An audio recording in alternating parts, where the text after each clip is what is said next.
Welcome to ENST-1300 Technical Calculations. The lectures and material for this course will be based on the textbook Mathematics for the Trades, A Guided Approach, 11th edition, which you can find in My Math Lab on the ebook tab. This course will cover a variety of topics, including fractions, decimals, algebra, trig, and a little statistics. We're going to start with the discussion of whole numbers. Whole numbers are the simplest numbers, sometimes called counting numbers. They are 1, 2, 3, 4, 5, 6, and so on. They can be expanded into places representing ones to the right, then tens, then hundreds, then thousands, etc.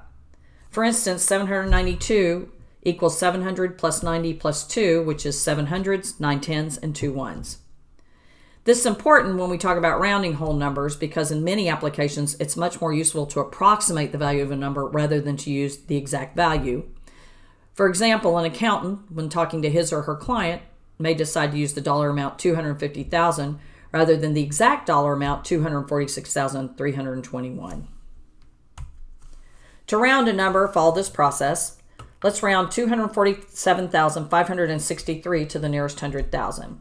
So for the first step, determine the place in the number to which it is supposed to be rounded and mark it to the right of the number. So in this case, 2 is the 100,000 place, so we're going to put a mark to the right of the 2. Step 2, if the digit to the right of the place, and here the place is represented by 2, so the digit to the right of the mark is a 4. The 4 is less than 5, so we're going to replace all the numbers from 4 on with a 0. So 247,563 rounded to the nearest 100,000 is 200,000.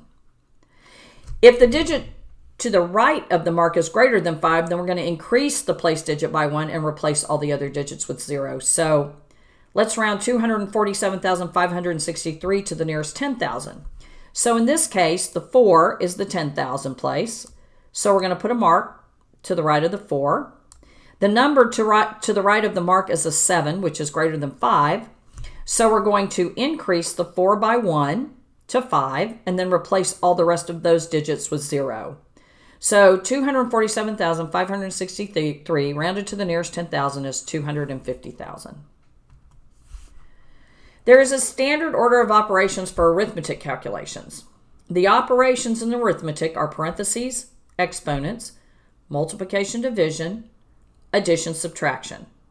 There's a trick for remembering the order, PEMDAS. Each of the letters in PEMDAS stands for one of the operations in the order in which it is supposed to be performed. Multiplication and division are the same in the order. So you perform the first one of those going from left to right. Addition and subtraction are the same in the order, so whichever comes first going from left to right. Example, 3 times 4 plus 3. So there's no parentheses and there's no exponents, but we do have multiplication.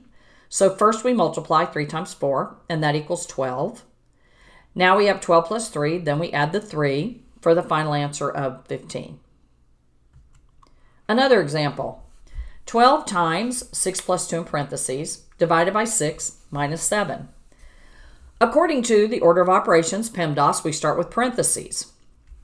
So 6 plus 2 equals 8, and now we've cleared the parentheses. There are no exponents, so we're going to move on to multiplication from left to right for the following equation. 12 times 8 divided by 6 minus 7. So now we multiply 12 times 8, and now our equation is 96 divided by 6 minus 7. Now we're going to divide 96 by 6, and our equation is 16 minus 7. And then we do the final subtraction, 16 minus 7, and the answer is 9. When there's a division bar, all the operations above and below the bar should be performed before the division.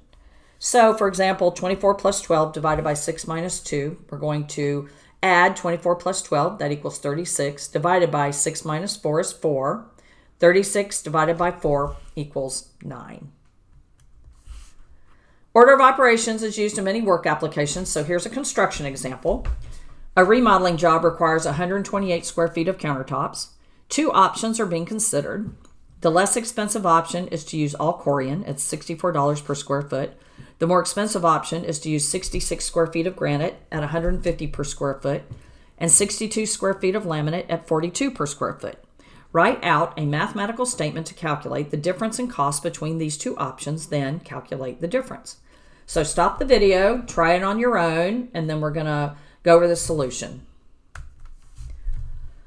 The less expensive option is 128 square feet times $64 per square foot, which equals $8,192. The more expensive option is 66 square feet times $150 per square foot plus 62 square feet times $42 per square foot. So performing in the correct order, we're first going to perform both multiplications from left to right. 66 times 150 is 9,900 plus 62 times 42, 2,604. Then we add them together for a total of $12,504. To get the difference, we subtract. $12,504 minus $8,192 equals a difference of $4,312.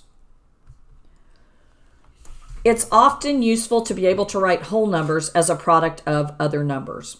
For example, 6 equals 2 times 3. 2 and 3 are factors of 6. You can also write 6 as the product of 1 times 6. 1 and 6 are also factors of 6. So the factors of 6 are 2, 3, 1, and 6. For some numbers, the only factors are the number itself and 1. 7 is an example of this. 1 times 7 is 7. There are no other numbers that divide evenly into 7. These types of numbers are known as prime numbers, and I've listed the first 15 prime numbers for you here.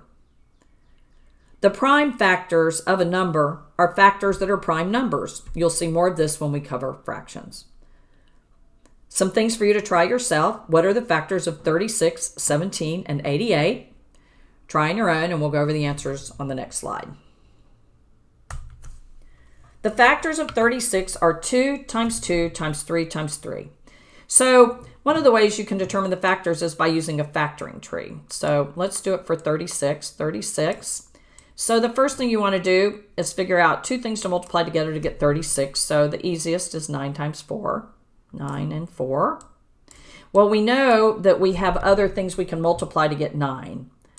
9, 3 times 3. There are no other numbers we can multiply other than 3 and 1 to get 3. So we know they're prime, so we're going to circle those. Circle these. Now 4 is 2 times 2. 2 and 2. Those are also prime, so we're going to circle them.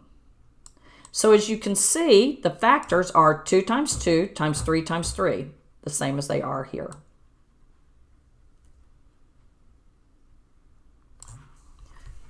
So an easy way to determine the prime factors is to do it through this factoring tree. The factors of 17 are 1 and 17, and the factors of 88 are 2 times 2 times 2 times 11.